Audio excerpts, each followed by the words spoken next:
Okay, here we go again, folks, and like I was telling you, Shelby's telling me to quiet down. I don't need to talk so loud because we have a mic. What we're doing here is we're at Heart of the Horse, and I'm here with Mel Hyland, a good friend of mine and world champion bronc rider, and it's an honor, and he's one of the judges here at this colt starting competition. And Mel has been involved in these deals quite a bit over the years, not only judging them, but also starting colts at these. So we're sitting down, we're hiding actually. We're in the wash rack out behind the arena because what there is going on right now is there's a break between the second session of the colt starting and then they're going to have the night show. So we just kind of hid out here and we're going to have a little visit. So Mel, I've known you ever since I was a kid riding broncs, and you were one of my heroes right from the get-go. Can you tell me, where were you born and raised? Well, I was born in Edmonton, Alberta, actually. And but I was just a baby boy, I guess. Well, I can tell you a story about that. I was born there. My dad was in bed. He'd been working all night somewhere. We lived in a place called Darwell, which is about 45 miles from Edmonton, west. And then the neighbor come in and woke my dad up early in the morning. And he said, "Jack, wake up. Your son's been up for hours." He said, "I got a son?" "Yeah." He said, "Well, he'll be a bronc rider." So right off, that was one of his first That's words how it started. That's how it started. And I was just I was just bored. Right. So anyway, we moved. Obviously in those days, you know, work was kind of hard to find. So the war was over. You know, I'm talking 1948. Right. So the war was over, and all the things that were supposed to be for these vets when they came home wasn't really so. It wasn't as they said it was going to be. Sounds similar to today. Yeah, I think. Yeah. Some of the things they were supposed to get, they didn't get. Right. Or however. So anyway, they were fighting, searching for work, and that's my folks ended up in BC on the coast, and I mean, he walked the streets of Vancouver looking for jobs, and anyway, we ended up living in Langley. Which is just outside of Vancouver for you folks that don't know. Yeah, 30 miles from Vancouver. Right. Lower mainland, Fraser Valley. And that's where I grew up and went to school there. So was your dad a bronc rider? My dad tried to ride broncs and stuff, as you know.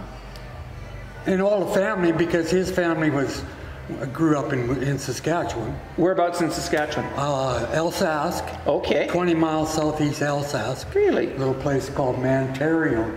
And Mantario, my grandpa, whom I never met, they used to go to the Elsask Stampede, they called it, right? Did you ever ride there? Yes, I did. Okay, Elsask, yeah. So that was the Elsask Stampede, and how they originally had that rodeo was basically just farmers that had some horses. They just rounded them all up, you know, and took them there. So the story I was told was my grandpa rode this horse and drove these other horses, or helped drive them, I suppose, right, to the Stampede grounds in Elsask, and then the horse that he rode there, they put in the bronc riding, and he was voted the best bucket horse of the best rodeo. bronc at the rodeo, right? Yeah, and then he just saddled him up and rode him back home. Cool. So that's the story. So that's kind of where it all started, and my Uncle Keith was a two-time all-around champion of Canada, and you know, was involved in the rodeo, Canadian Rodeo Association a lot. And did a lot for it. Yes, he did. And so it was Uncle Keith was the inspiration for me, I guess, as a kid. And then Cloverdale Rodeo was our hometown. So rodeo. That would have been your closest rodeo growing up. Yeah. Is that where you kind of got the itch to get riding, going to the Cloverdale Rodeo? Well, I don't think so, because they didn't have any kids events, so no boy steer riding. They didn't have any novice bronc riding or bareback riding. So we were still in, you know, like, I was actually 9 years old, and when I entered Calgary in the boy steer riding for the first time. So That was a long time ago. So, although you were living over in BC, it sounded like your family would travel back to Alberta fairly regular? It seemed to be, you know, it was like a holiday, I think. We'd come to the Calgary Stampede. It was more for a holiday, and we'd all stay at Uncle Keith's, and there'd be kids sleeping in two beds, two chairs stuck together to make a bed, and on the floor. I don't know how they did it, little bitty places at that time, but yeah. Big family reunion. Yeah, basically. You and I were visiting earlier today. You said one of your earliest rodeos was the High River Little Britches Rodeo too. That's it, 1963. And I don't think I went there prior to that I could remember. I think we only managed to make it. It was a long weekend in May. It was the Victoria weekend. And that was the biggest thing going in kids rodeo stuff at that time. Yeah, back at that time they didn't have all these junior rodeos and stuff like we do now. And I think High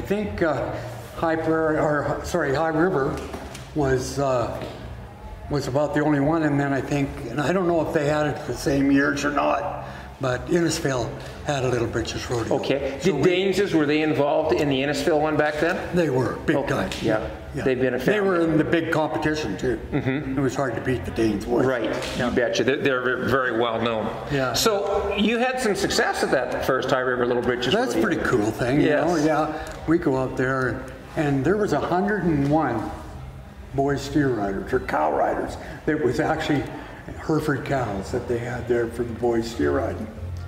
And I don't know how many times they would have run them.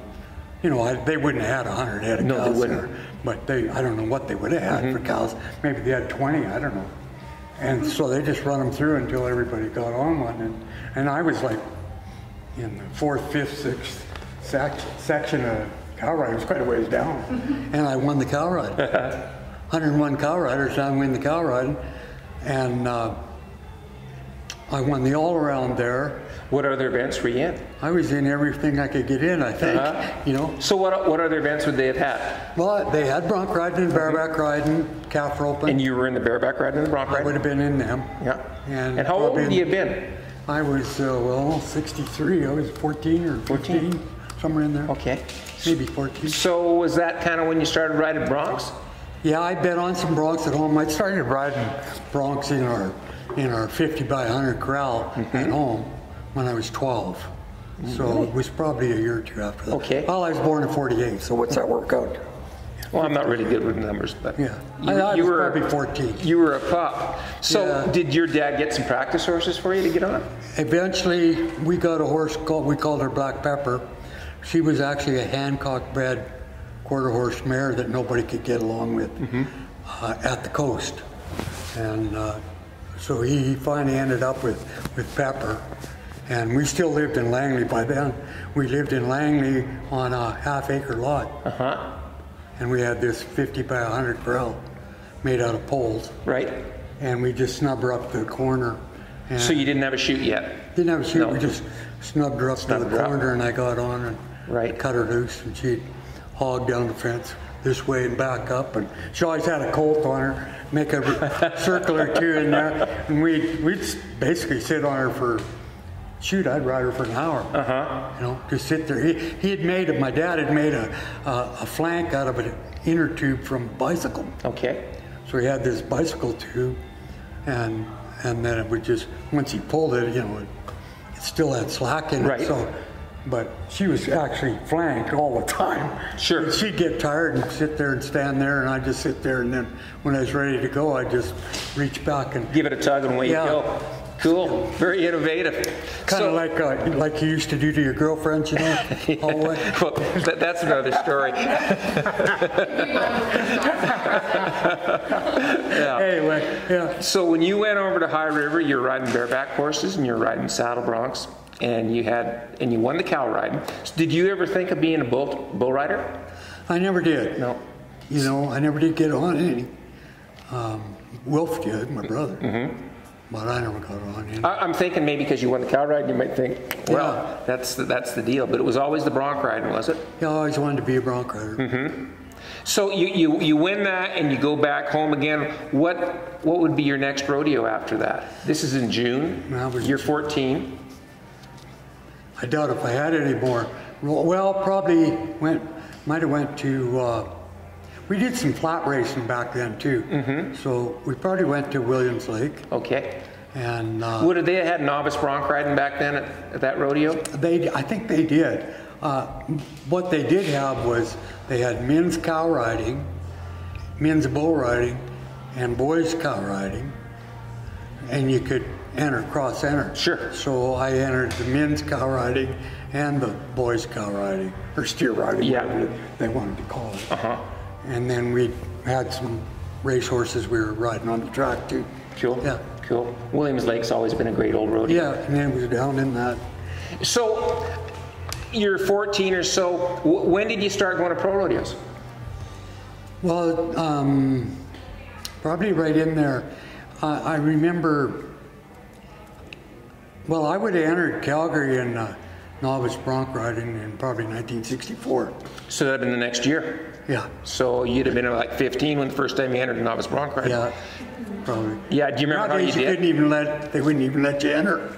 No. You'd have to be 18 or something. Yeah, things have changed quite a bit. Yeah.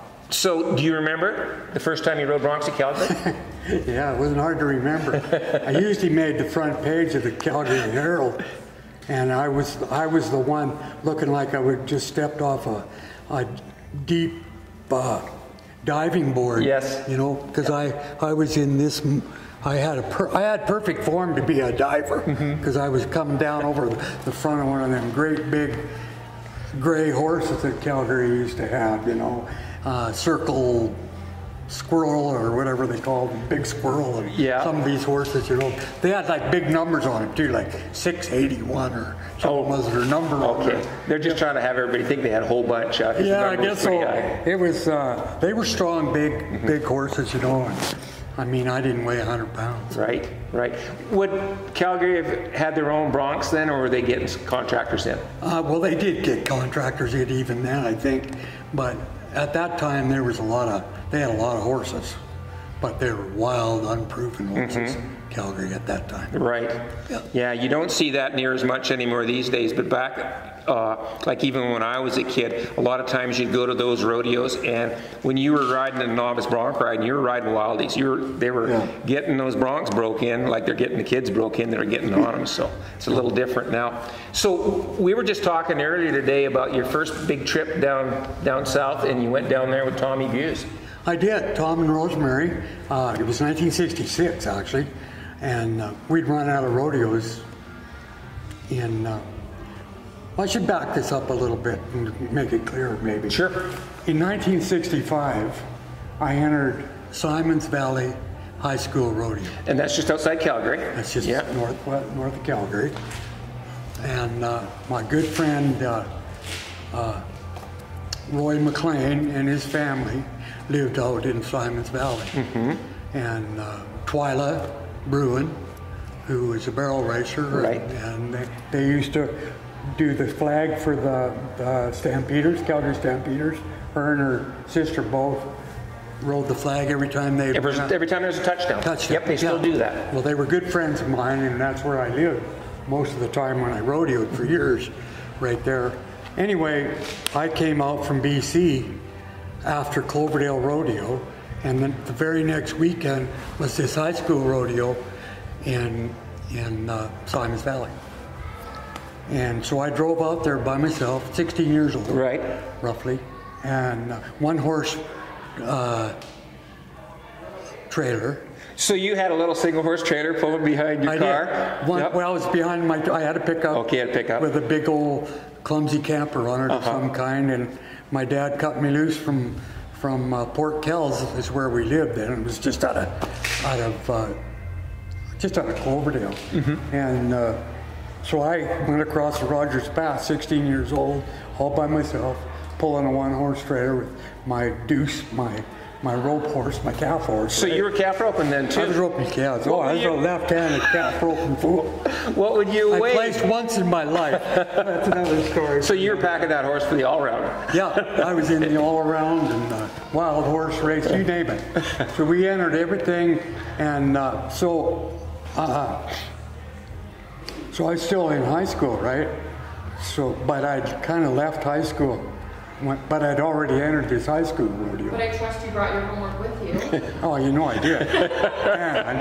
and what I did was I got here. Dwayne Bruce and Winston Bruce are the judges. Well, they're two of my heroes. You bet. I remember them Bronc riders. Man, they were my heroes.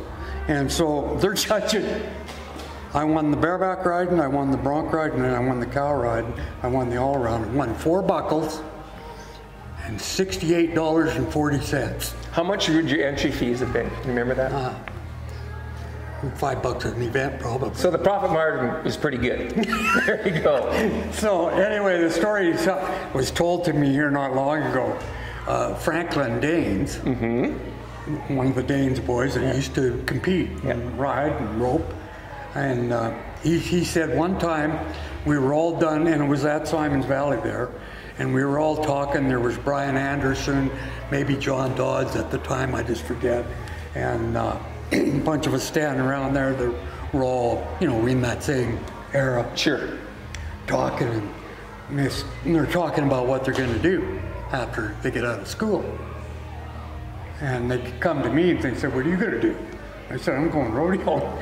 Yeah. And their eyes bugged out. Like, no, they were going to go and run a casino, or in Franklin he learned how to run casinos or whatever. Right. And his Brian Anderson stores. Ends up with being a vet and so on. But me, so anyway, from then on, that's what I did. I just rodeoed. So to speed it up back up to 66, I went rodeoing, and the rodeos were all over in Canada in the fall. So I had no rodeos to go to.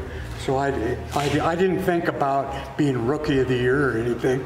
I just took my card out in the RCA at that time. Right.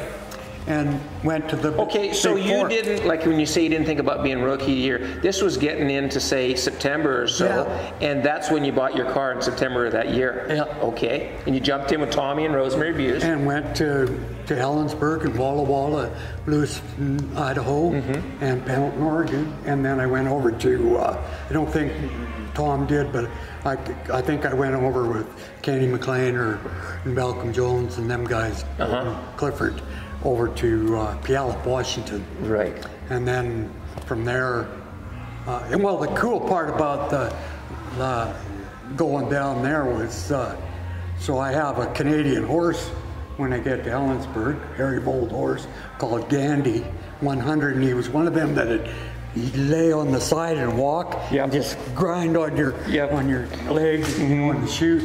And anyway, I got out on him, and I don't remember what I marked now.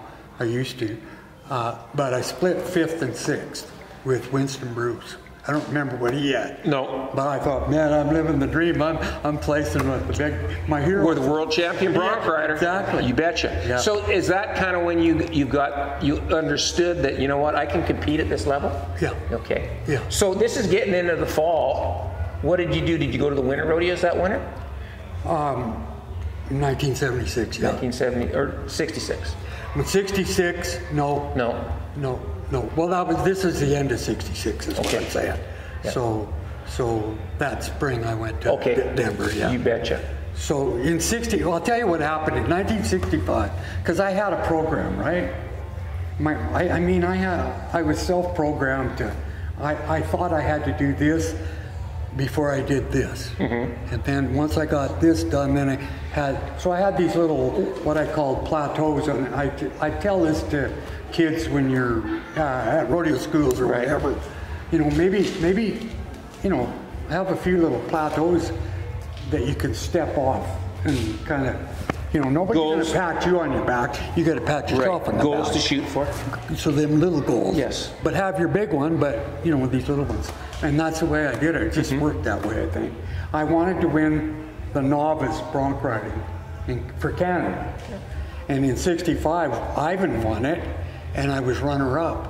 And I actually quit riding professional broncs in '65 because I was almost filling my card. Right. Permit card or amateur card, whatever it was at the time. Filling your permit, then if Mel fills his permit, then he's got to go pro. So you held back because that was one of your goals you were trying to accomplish. Yeah, instead of not, and then, so that was one goal, but, Rookie of the Year, I never thought anything of that. So I wasn't going to win the there you go. PRCA Rookie of the Award, But yeah. Never too late. Yeah. So that's how it, and I did that, it worked out. It worked out, Keith, that I held over a year, and then '66, I filled my card right away at Edmonton that year. I don't think I'd been on an amateur bronc yet. Right. But you could keep your amateur status for that full year, so I did. And I won Calgary that year in the novice, and that usually was enough to win a Canadian title, which I did. And Denton Moffat runs 1 second. Okay. But there, getting back to the Little Britches Rodeo, my dad put Denton Moffat on his first saddle bronc, and he won the bronc riding at the Little Britches Rodeo in 1963. Yeah, in High River. Yeah. A lot of people wouldn't know that. No. And Denton Moffat, if you folks don't know, is a Hall of Fame cutting horse trainer now and a vet from BC that we know well. So it's cool stuff. Yeah, you bet it is. It is. Wow. So you would have been, well, I'm going to kind of fast forward a little bit, your rodeo and everything. Yeah. And when you go, we're thinking about when you go to Cheyenne and win Cheyenne. And still to this day, with all these horses that are bred to buck and young guys that have so much more training opportunities. Maybe before I jump into that, did you have a mentor that really helped you in your bronc riding, or was it more just your own? I think, like, I didn't ever go to a rodeo school. No. I put several on myself, Winston Brewster, right? So, but I had all these heroes. Like Archer had the guys I really, really looked up to and thought they were the greatest, which they are, and still in my head. And so Kenny McLean, he was from BC for one thing. I was from BC, and so he was probably my #1 bronc riding hero.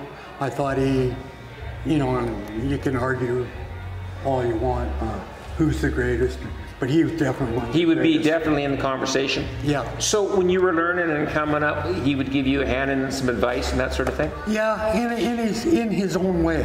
And I think he was the type of guy that if he liked you, he would help you. If he didn't care for who you were, maybe you were some hotshot yappy kid or something, he probably wouldn't have said anything to you. But he would tell me something, Right. And he'd frustrate me, and I was a perfectionist. I wanted to be perfect. So he'd say, well, you had slack in your rein, or you didn't turn your toes out, or your leg, you didn't have full stretch on your leg. Right. But it's the little things, right, if you're going to go ahead and be a world champion, that you got to cover. Yeah. Right. He did a So I had to say that he liked me. And you know what, Mel? He probably saw a lot in you too. Yeah. Because you obviously had a lot of natural ability at a young age. Something probably. Anyway, it was more like back in the day, Dave Perry, who was the rodeo producer in BC. He would often tell my dad that Kenny said if that kid would just keep the slack out of his rein, it would help him. I thought they were throwing this rein at the horses. I didn't know. Dressing them up a little bit. Yeah, they just give them their head, but that wasn't it at all. But if you're looking at it, it looks like they're doing that. You bet. And so so Dave Perry was the one. But Kenny had said something to Dave, and so that Dave got it back to my dad, and then I started learning, you better get the slack out of this rein, and I preached it to every kid since. You bet. No slack in your rein. That's right. Yes, I've heard you say that many a times. So, okay, we're going to fast forward like that. It's 1969, I believe, and you're at the Cheyenne Frontier Days. 67. 67, sorry. Yep. And a young kid from Canada winds up riding a bronc named Reckless Red, and to this day, and you guys check it out on YouTube. Yeah, somebody's always putting it up on Facebook or somewhere. You bet. Amazing.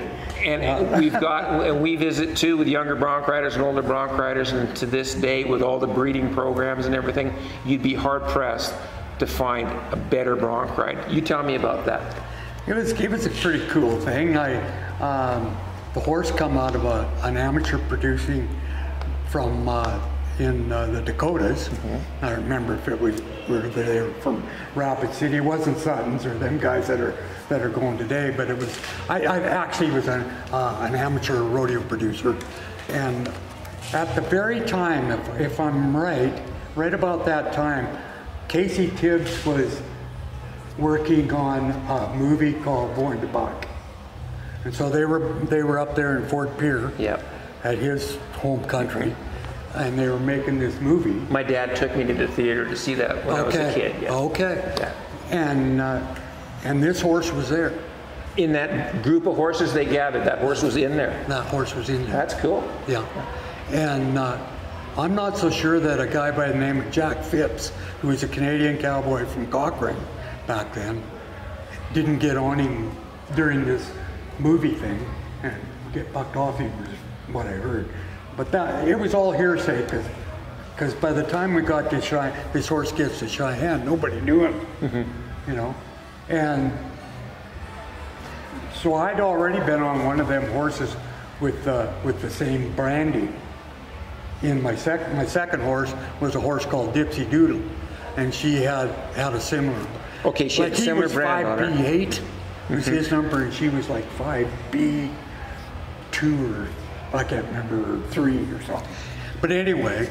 When you were asking around, you said nobody knew the horse. Nobody knew the horse. You didn't know how much rein to give her or anything? Not a clue. And and it wasn't like I was sitting in any good position to win it. I was 53 points on my first horse, and I was 67 points. That was Mexico Kid, 209 Mexico Kid. And then I had this Dipsy Doodle little bay mare, and I won 3rd and 4th on her, and was 67. So I had 120 points. This is what's kind of cool because of the markings today and stuff. Right. But I was 120, and I think I was in 8th position. Now, I don't know how far them other guys were from me, but, you know, when you're sitting 8th going into a short round, you better have plucked one that you're going to kick their butts with. You bet. You know, because all the good ones are out. How many would they have taken to the short round back then? They would have took 10, I think. Okay, about the same as today. 10 or 12. And, you know, like, we could still talk, like guys like Sean Davis, a good friend of mine, you know, he had, I forget if he had I think one of them had, Red Wing was the name of the horse. No, not Red Wing, Red Pepper, and we named them all. Bill Smith had Jake, and you know, these were all, and I forget who had, Ned Londo had Sage Hand. Okay. These were all big named horses that you won on. Right. Like people won money Like Jake on was an NFR horse, oh, wasn't big he? And Sage Hand as well. Yeah, all of them.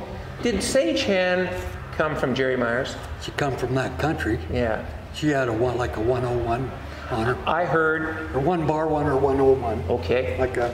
I heard that Jerry'd taken her to the NFR and then sold her when he was down there, which at that time was pretty common with Jerry. Yeah, he took all these good ones and sell them there. Yeah. Come back, and he had some connections out in that Saskatchewan country where some of them people were raising some pretty good broncs. Yeah. Yeah. Lots of good ones come through him. So you didn't know the horse, but you knew you had to pluck a good one. Yeah. And so they run this sorrel. Well, first of all, I got a hold of Harry, because he was producing the rodeo.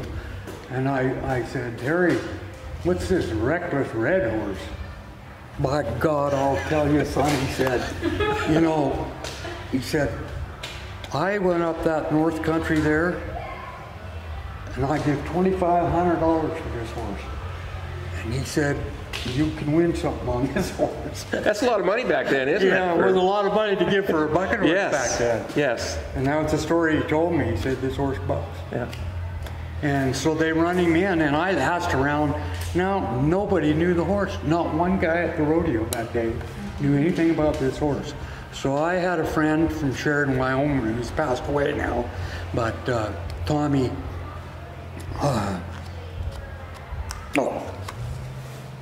Tommy anyway, my helper. He'll come to you. Yeah, he'll come to me.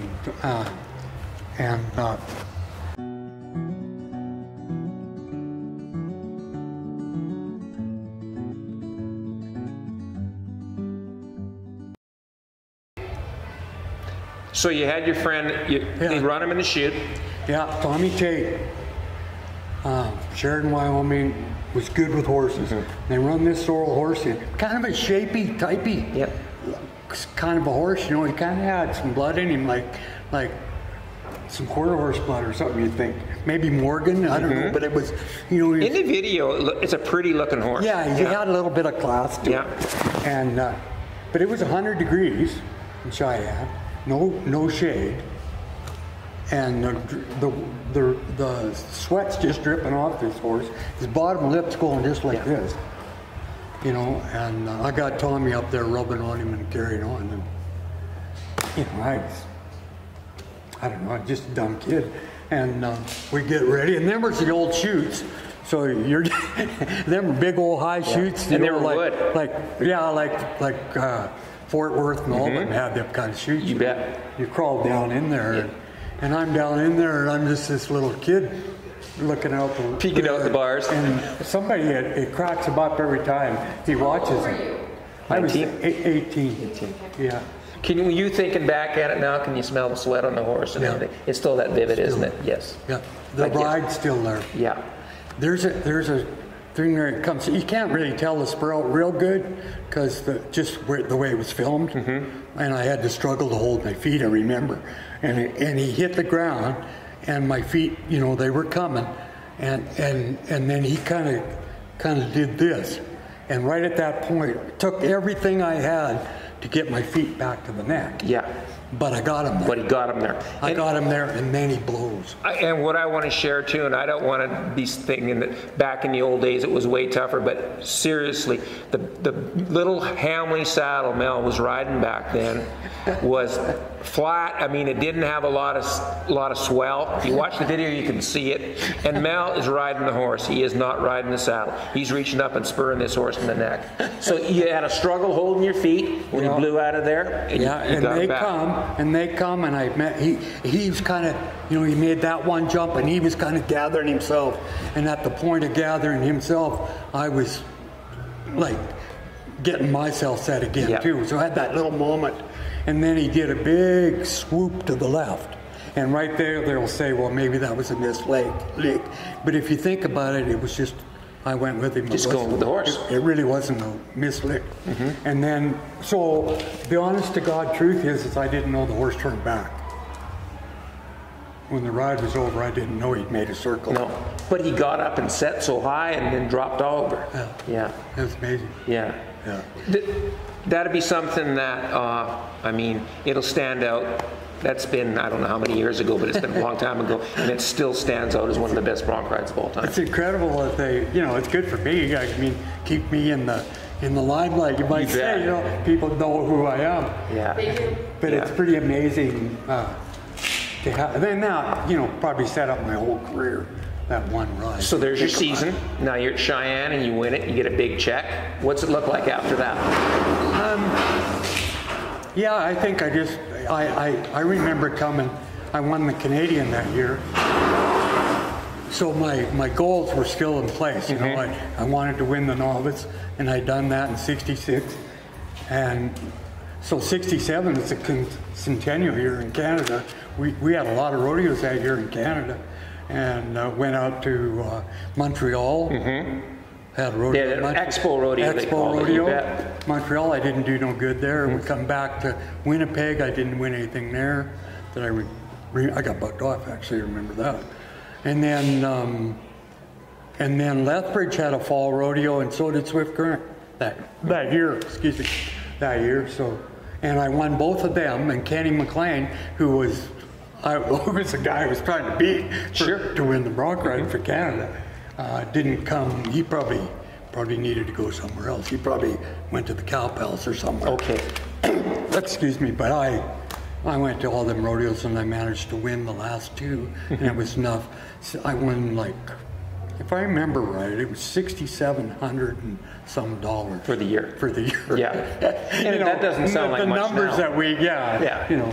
But you know, when you check it out, it probably would buy about the same amount that it would buy today, too. You know. Yeah. I think Similar. it's all relative, right? Similar. Were you riding bareback horses at that time?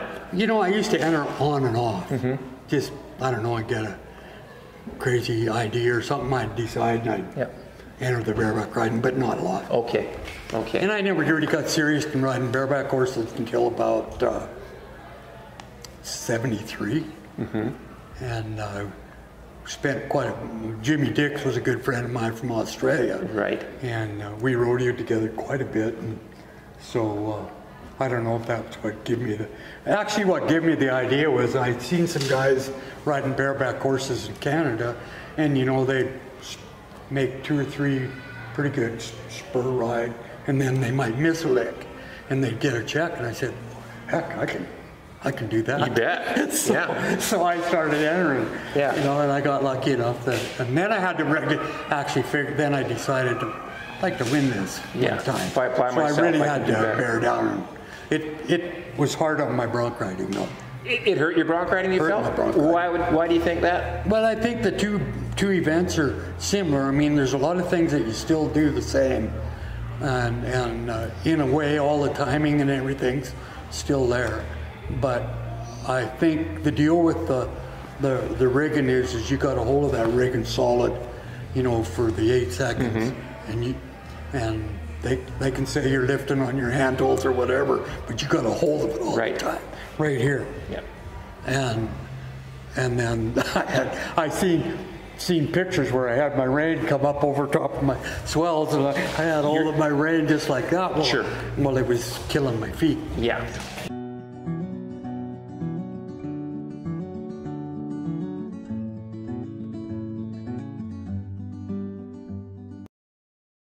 You're doing good at this, buddy. I've been practicing. You're doing great. Okay, you ready? Okay, so when we're talking about bareback riding, you're thinking about doing that more, but you thought maybe it took away from your bronc ride. I can see where that would happen. But your goals are falling in line, and in '67 you win the Canadian. Is that what kind of spurred you on to say, all right, let's start going down south more often and go for the NFR? Totally. Yeah. And you know, and then I had guys after that say, you know, you lazy little so-and-so, you oughta, if you just went to some rodeos, you probably could win a world title. So by gosh, in 1970, Hugh Chambliss and I hook up, and I mean, we were in Texas one day and up on Interstate 5 in California at another rodeo and back to Colorado the next day. And this isn't flying, this is driving. Is driving and flying and whatever we have to do, and going to hundreds of rodeos. And so long story short there is Dennis Reiner's it was his year, and he won the world in 1970, and I was runner-up. And runner-up. So just because I went to a bunch of rodeos didn't mean, that's what I wanted to say. Yes. Is that you went to a bunch of rodeos, when they said all you got to do is go to a bunch of rodeos. No, you bet. So that you winding up second probably just whet your appetite for it. It was probably the best thing that ever happened to Mel Hyland. Yeah, it's kind of like Darryl Mills when he wound up second to Ty Murray in the bull riding. Well, he came back and gathered him the next year. Yeah. So you came back, so that's 1970? Yeah. When did you win your first world? 72. In 72. Yeah. You betcha. Yeah. Well, folks, we've got to get back and judge another round of this colt starting class. I don't know if they'll find us here. we're heading away pretty good. But we were hired to go do that job. But I'll tell you what we're going to do is Mel and I are going to get back and we're going to visit some more. So you guys hang in there. We got more rodeo stories to talk about. Thanks, Mel. You bet, buddy. All right. You betcha.